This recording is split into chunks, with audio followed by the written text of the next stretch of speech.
and gentlemen, you're watching 6 Stories at 6 with me, Tanisha Avasthi. Let's get started with the 6 stories that have set the agenda today. Ladies and gentlemen, Prime Minister Modi will be greeting Russian President Vladimir Putin with a warm namaste at Hyderabad House. The leaders will hold delegation-level talks focusing on defense deal, energy cooperation and expanding trade to nearly $100 billion by 2030. What is the inside scoop? We'll get you all that. Defense Minister Rajnath Singh, meanwhile, says that it was Jawaharlal Nehru who wanted to use your, mine and every other taxpayer's money to rebuild the Babri Masjid, and this has ignited a huge political storm. Telangana Chief Minister Revanth Reddy, meanwhile, is back with his Sanatan slander, sparking outrage by asking, are there 3 crore gods in Hinduism? While defending ideological diversity in the Congress party. The BJP workers have then burnt his effigy in Hyderabad, and union ministers have demanded an unconditional apology for insulting Hindu faith. Jamiat Ulama-i-Hind chief Maulana Mahmood Madani declares Jihad is sacred and it must be taught in schools. And the person backing him, ladies and gentlemen, and reiterating this remark is no other than a sitting member of parliament from the Samajwadi party. Also, after the truce meetings, Siddaramaiah and DK Shivkumar are holding parallel meetings with the Congress High Command. It looks like all is still not well in Karnataka. And another heated debate in Parliament was on the Sanchar Saathi app after the massive backlash. The government has now rolled back the clause. What does it mean for you? We'll get you all of that. Ladies and gentlemen, we start our edition with the first focus story that we are tracking that has set the national agenda. A historic handshake of friendship. A decades-old bond about to get a fresh glow. India is rolling out the red carpet as Russian President Vladimir Putin arrives tomorrow for his first state visit since the Ukraine war began. From a private dinner by the Prime Minister to a packed strategic agenda, the India defense ties are set for a major reset. Here's all that you need to know about the major handshake that's going to happen in the national capital tomorrow. Old partners India and Russia are gearing up for a new, upgraded chapter as Vladimir Putin touches down in New Delhi tomorrow. Putin will be welcomed with a private dinner hosted by Prime Minister Narendra Modi, a rare gesture signaling warmth and trust at the very top. On December 5th, the Russian president will receive a ceremonial welcome at Rashtrapati Bhavan, followed by bilateral talks at Hyderabad House, where the real business begins. High on the agenda, a labour mobility pact that will open doors for Indian professionals in Russia's construction, healthcare and hospitality sectors. Both sides are also pushing hard to expand trade, from oil payment mechanisms to securing long-term supply lines amid Western sanctions. Moscow has openly said it admires India's sovereignty and wants to shield bilateral trade from third country pressure. A potential free trade agreement with the Eurasian Economic Union is moving forward, and both leaders are expected to discuss boosting India's exports into the Russian market, a key priority for New Delhi. Defense ties, the backbone of India-Russia cooperation, will dominate the talks. The S-400 missile system, Sukhoi 57 fighter jets, and long-pending joint projects are all on the table, as Moscow looks to deepen strategic military engagement with India. Also expected is a major push on civil nuclear energy, including Russian small modular reactors and the completion of ongoing nuclear plants in India. The two leaders will head to Bharat Mandapam to address business leaders and jointly launch Russia Today's India operations, a 100-member media bureau entering the Indian market. For India, securing the safe return of its nationals who were enrolled in the Russian military is also expected to be discussed. Putin has also linked this visit to Russia's wider Asia strategy, signaling that Moscow wants its ties with India and China to rise to a quantitatively new level. A private dinner, a grand banquet, big-ticket defense talks, and a roadmap for future trade, technology, and energy. Putin's visit is not just diplomacy. It's a reset, a reaffirmation and a reminder that India-Russia ties continue to carry weight in a changing world. As President Putin arrives tomorrow, all eyes are on New Delhi, where old friends meet again, ready to script their next chapter. And on to our second top story. Defence Minister Rajnath Singh claim has brought back the Babri debate back in focus. This after he claimed that the country's first Prime Minister, Jawaharlal Nehru, had sought public funds to rebuild the Babri Masjid. But Sardar Vallabhbhai Patel prevented the plan from going ahead. The Union Minister made the claims on Tuesday, that is yesterday, while addressing a unity march in Gujarat to commemorate Sardar Patel's 150th birth anniversary. There are several opposition leaders who countered the Defence Minister Rajnath Singh's remarks, saying that the country's first Prime Minister, Jawaharlal Nehru, wanted to rebuild the Babri Masjid using public funds and accused Rajnath Singh of ruling of the BJP of distorting historical facts. Here is how this remark of Rajnath Singh has become the centre point of a huge political debate. In a bombshell claim that has ignited a huge political storm, Defence Minister Rajnath Singh has claimed that India's first Prime Minister, Jawaharlal Nehru, of wanting to rebuild the Babri Masjid using taxpayer money. जब पंडित जवाहरलाल नेहरू बाबरी मस्जिद के मुद्दे पर सरकारी खजाने से पैसा खर्च करने की बात जब उन्होंने छेड़ी थी, सरकारी खजाने से पैसा खर्च करके बाबरी मस्जिद बनवाई जानी चाहिए, उसका भी विरोध यदि किसी ने किया था तो गुजराती मां की कोख से पैदा हुए सरदार वल्लभ भाई पटेल ने ही किया था, मेरे बहन भाई. He said it was a plan that was allegedly thwarted by Sardar Vallabhbhai Patel. Vallabh भाई पटेल उदार व्यक्ति भी थे. वे सच्चे अर्थों में सेकुलर थे, पंथ निरपेक्ष थे. वे तुष्टीकरण में विश्वास नहीं करते थे. जब पंडित जवाहरलाल नेहरू बाबरी मस्जिद के मुद्दे पर सरकारी खजाने से पैसा खर्च करने की बात जब उन्होंने छेड़ी थी, सरकारी खजाने से पैसा खर्च करके बाबरी मस्जिद बनवाई जानी चाहिए, उसका भी विरोध यदि किसी ने किया था तो गुजराती मां की कोख से पैदा हुए सरदार वल्लभ भाई पटेल ने ही किया था, मेरे बहन. In a direct swipe at Nehru's legacy, Defence Minister claimed that the first Prime Minister sought to fund the reconstruction of the Babri Masjid, the site of the 1992 demolition, with public coffers. But it was Patel who stood firm as a true secular, blocking the move to avoid government involvement in religious matters. The remark, made during a Gujarat event honouring Vallabhbhai Patel, has drawn fierce backlash from the Congress, who are calling it a blatant distortion of history. ये सब distraction है, असली मुद्दे हैं, बहुत महत्वपूर्ण मुद्दे हैं जिन पे चर्चा होनी चाहिए, जिन पे बात होनी चाहिए. और ये सब रोज ये कुछ ना कुछ डिस्ट्रैक्शन उठा लेते हैं ताकि हम फिर बयान दें, वो बयान दें, और जो असली मुद्दे हैं पब्लिक के, वो उस पे कोई चर्चा ना हो. Back in Delhi, the Congress camp erupted in outrage, branding Rajnath Singh's words a complete lie with zero historical backing. They point to Nehru's well-documented opposition to state funding for any religious site, including Somnath, arguing it proves the exact opposite of Rajnath's narrative. It's a complete lie by Rajnath Singh ji. We all know that Pandit Nehru and Sardar Patel had a cordial relationship, and Pandit Nehru's logic was very simple. Public money should not be spent on any kind of mosque, temple, churches or gurudwaras. It should be people's contribution. People should contribute and build their beliefs. This thing, not government money should be there. Rajnath Singh ji is stooping to this level. He is spreading a lie. I condemn this kind of lies from Rajnath Singh ji. सरकार के अंदर है, कोई दस्तावेज दे दें. हमारे पास दस्तावेज हैं कि सरदार पटेल ने इनके जो पेरेंटल ऑर्गेनाइजेशन है, जो विचारधारा है, उस विचारधारा के विरुद्ध जो पत्र लिखा था और उसके अंदर उसको बैन किया था, वो डॉक्यूमेंट्री एविडेंस है. तो ये ऐसी बात मत करें. सरकार के अंदर शामिल लोग अगर इस प्रकार की बातें करेंगे और इस प्रकार का झूठा नैरेटिव देश के अंदर फैलाएंगे तो बहुत ही दुखदायी है. This statement isn't just rhetoric, it's timed.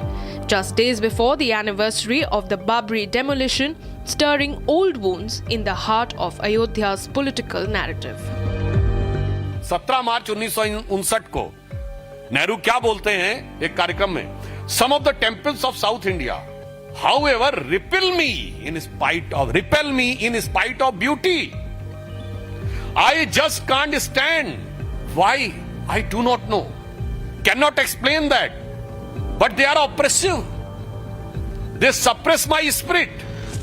They do not allow me to rise and keep me down in the dark corridors. I like the sun and air. In contrast, he found Taj Mahal as astoundingly beautiful. As Gujarat's Rashtriya Ekta Yatra marches on, this Nehru-Patel-Babri clash underscores the BJP's strategy to reclaim Patel's legacy ahead of key anniversaries. The Congress has vowed to counter with facts, but the damage, that's the real background.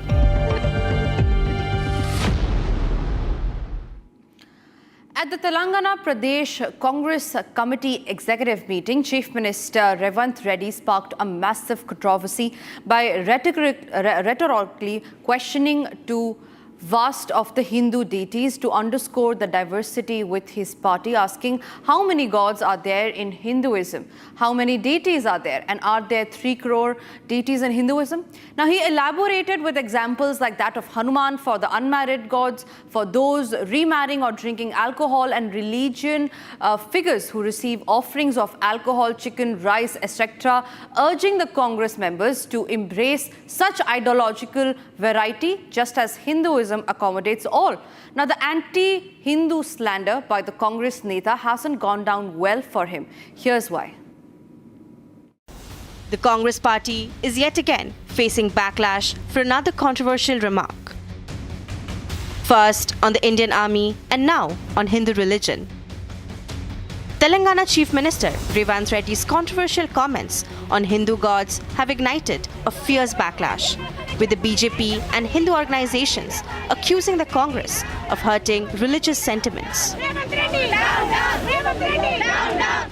At a TPCC executive meeting, Revanth Reddy said that Hindus have over 3 crore gods, each for different purposes.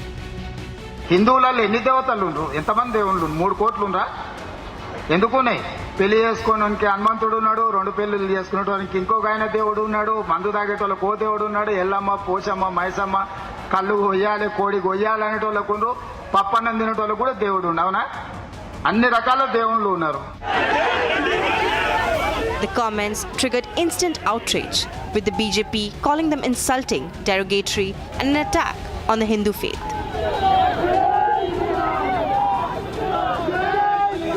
देखिए, मौलाना मदनी हो या Congress party हो, दोनों के स्वर आज एक नजर आ रहे हैं. मैं तो धिक्कार शब्द से शुरू करूंगा कांग्रेस के लिए कि जिस प्रकार के शब्दों का प्रयोग तेलंगाना के मुख्यमंत्री कांग्रेस के एटीएम रेवंत रेड्डी जी ने कहा है आज हिंदू देवी देवताओं के लिए, ये न केवल आपत्तिजनक है, ये घृणक है. देखिए, कांग्रेस पार्टी एक मुहिम चला रखा है हिंदुओं के खिलाफ, और जो भी इस तरह की बात बोलेगा ना वो भारत के संविधान में भरोसा रखता हो, ना वो भारत की संस्कृति से वास्ता रखता हो. वो कहीं न कहीं उसका इमोशन आक्रांताओं से, मुगल आक्रांताओं से जुड़ा रहा हो, वही व्यक्ति ऐसा बोल सकता. Meanwhile, Vishwa Hindu Raksha Parishad has also voiced their condemnation of Revanth Reddy's comments. CM Revanth Reddy's derogatory remarks on Hindu gods and goddesses is absolutely unacceptable by all the Hindu fraternity in our country. A CM who holds a constitutional post should have a basic sense of what to talk and what not to talk. What kind of remarks can ignite and the belief system of our country. And mocking Hanuman ji today means he's mocking the soul of our nation. He's mocking the very belief system of Sanatana Dharma. He is mocking the civilizational strength of our nation. our heritage, our culture? Does he actually has any kind of guts to address the same kind of an ideology or the free speech, what we call it as? When we say free speech, can he address the same kind of version to any of other religious heads or their gods? We demand an unending apology from the Chief Minister, who has heard the sentiments of several Hindus of this nation or across the globe. Congress leaders are in damage control mode, insisting that Revanth Reddy's words were misunderstood. In a party meeting at Gandhi Bhavan, addressing the cadre, he said that Congress is existing from the last 140 years.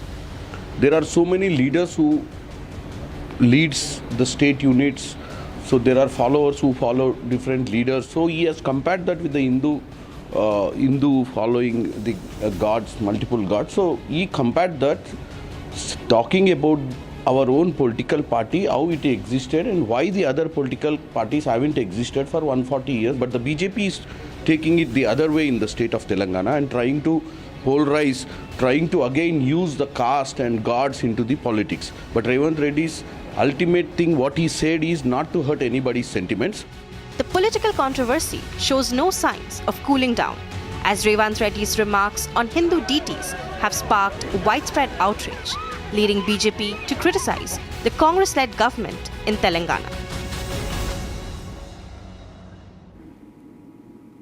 Maulana Mahmood Madani, president of Jamiat Ulama-i-Hind, ignited a national controversy, declaring that jihad is sacred and that it must be taught in schools to dispel widespread misconception linking it to terrorism, emphasizing that concept exists in all religion and that it should be explained, including its types, conditions, and who can undertake it.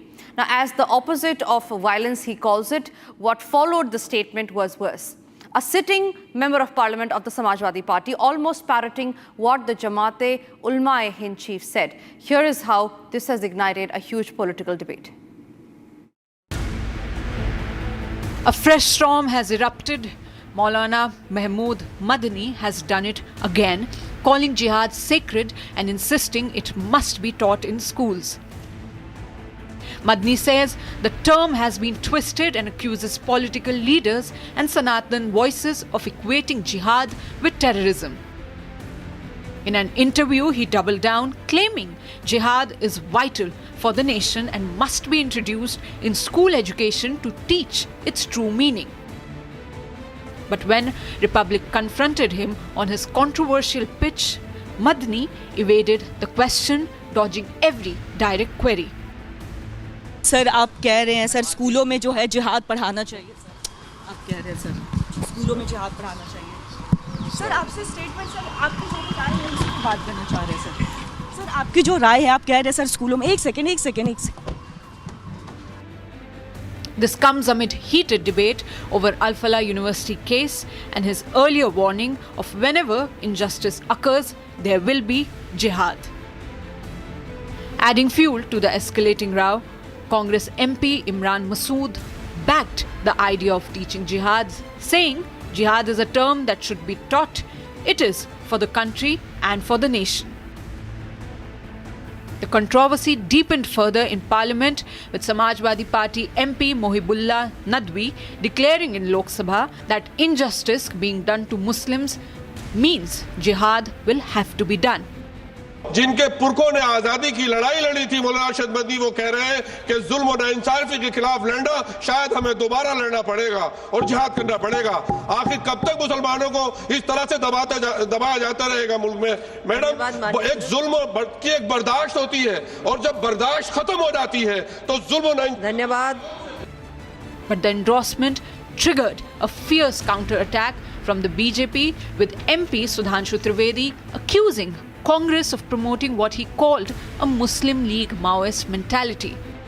मुस्लिम लीगी माओवादी मानसिकता में कांग्रेस की सीमा तक चली गई है कि एक इस्लामिक धर्मगुरु मौलाना मदनी के द्वारा जिहाद शब्द के बारे में बोले जाने पर कांग्रेस के नेता इमरान मसूद आकर व्याख्या करने लगते हैं।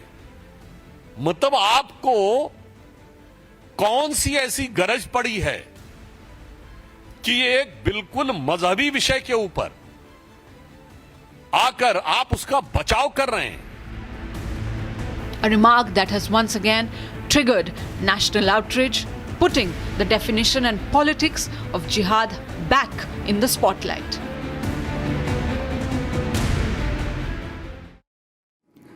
Now, a day after Karnataka Chief Minister Siddaramaiah and Deputy Chief Minister D.K. Shivakumar had put up a grand show of unity at the breakfast meeting, there are fresh political speculations that have begun to fly, where General Secretary K.C. Venugopal was today greeted at the Mangaluru airport with loud chants in support of D.K. Shivakumar. And this, viewers, has once again added fuel to the ongoing power tussle between the Chief Minister and his deputy. Take a look at what happened today. The Karnataka tussle has once again caught the viewers' attention. From past few days, Karnataka Chief Minister Siddaramaiah and Deputy Chief Minister D.K. Shivakumar have met each other 2 times for the breakfast meet. Following the meet, both leaders expressed positive views on it, but hours later he gave a cryptic message. Siddaramaiah said that anything can happen in politics. However, in a significant development, an all-out slogan war erupted at airport when K.C. Venugopal arrived at the Mangaluru airport.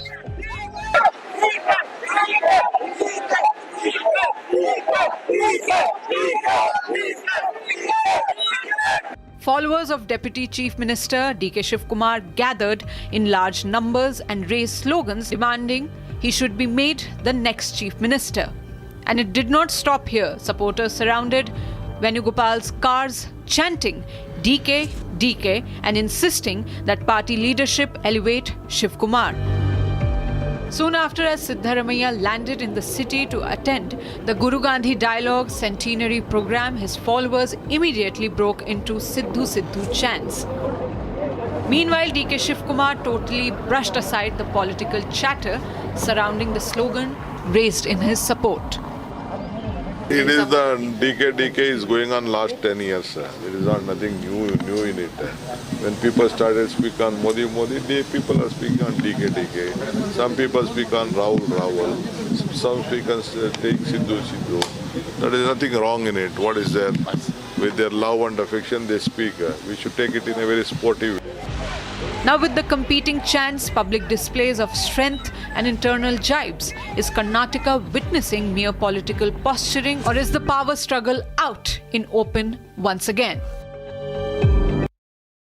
And the last story of the evening, ladies and gentlemen, usually debates over digital initiatives inevitably have always ignited a familiar storm, beginning with the earnest concerns among people about the user rights and the privacy before devolving into the app.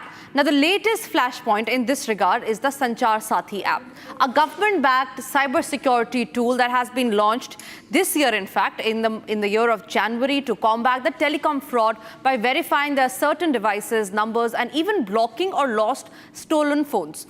They have also been responsible in flagging suspicious connections. After the backlash that was raised by the opposition's flagging security concerns, the government has now rolled back a certain clause saying that this app is certainly not mandatory for all the viewers. Here is why it matters to you. Controversy over the Sanchar Saathi app continues to escalate as the opposition fearmongers over privacy breach. The government recently introduced the app as a security and awareness platform whose purpose is to help mobile users manage their digital identity. The app promises to protect users and tracking misuse of mobile numbers and prevent fraudulent SIMs. The government pointed out that it's essential to fight cybercrime, stop fraud calls, block suspicious apps, and help track lost or stolen phones. संचार साथी एक ऐसा app है जिसके आधार पर जन भागीदारी के आधार पर आज देश की एक एक जनता और नागरिक अपने आप को सुरक्षित रख सकता है फ्रॉड से, स्टोलन मोबाइल से, अपने स्टोलन मोबाइल को रिकॉर्ड कर सकता है, रिपोर्ट कर सकता है। पर इसकी सफलता का श्रेय अगर किसी को जाता है तो जनता को जाता है सर, क्योंकि उनके उपयोग के आधार पर ही हम लोग सफल हो पाए। ऑपोजिशन ये जो इशू ढूंढ करके लाने का आवश्यकता नहीं है, विंटर सेशन पार्लियामेंट में बिजनेस तय किया गया है। बहुत सारा मुद्दे हैं और कई मुद्दे जो अपोजिशन ने भी उठाया है, उस पर हम बातचीत करके आगे क्या करना है इसमें विचार करेंगे। नए नए मुद्दे ढूंढ करके पार्लियामेंट को डिस्टर्ब करने के लिए बहाना बनाने का कोई आवश्यकता नहीं है। हर मुद्दे अपने जगह में इम्पोर्टेंट है, लेकिन मुद्दे को आप हथियार बना करके पार्लियामेंट को स्टॉल करेंगे, ये तो ठीक नहीं है। But the opposition is still pressing on the security concerns, where today the Congress asked for a formal discussion in the upper house. In a notice to Parliament, Congress stated some of the privacy and security concerns linked to the directive. पहली बात तो आपने आदेश में लिखा है कि ये delete नहीं हो सकती, पर मान लीजिए कि डिलीट हो सकती है, तो भैया फिर आप अपलोड क्यों कर रहे हो? जबरदस्ती अपलोड क्यों कर रहे हो? अगर किसी को वो डाउनलोड करनी होगी तो वो ऐप स्टोर पर जाकर डाउनलोड कर सकता है। आप जबरदस्ती अपलोड करके फिर ये कहोगे कि अब ये डिलीट हो सकती है। इतनी देर में अगर फोन का सारा डेटा चुरा लिया गया तो क्या मंत्री जिम्मेवारी लेंगे? बगैर अनुमति के ये अनिवार्य ऐप हिंदुस्तान के नागरिकों के सेल फोन पर जबरदस्ती अपलोड कैसे की जा सकती है? कौन से कानून के तहत ये किया जा रहा है? क्या कोई साइबर सिक्योरिटी ऑडिट किया गया? क्या स्टेक होल्डर से कोई चर्चा हुई? जवाब नहीं में है। इसलिए ये मामला आज सदन में मैंने उठाकर सरकार से जवाबदेही देने की बात कही। Speaking on the concerns, the party said that government must clarify the legal authority for mandating the app. With threats of digital fraud looming, the government has asserted confidence on the use of the app. The question is, why is the opposition spooked by an app that keeps fraud in check? And that's all that we could pack in this edition of 6 Stories at 6. It's time for us to now slip into a short break. Don't go anywhere. Coming up next after the break is Live and Breaking with my colleague Abhishek.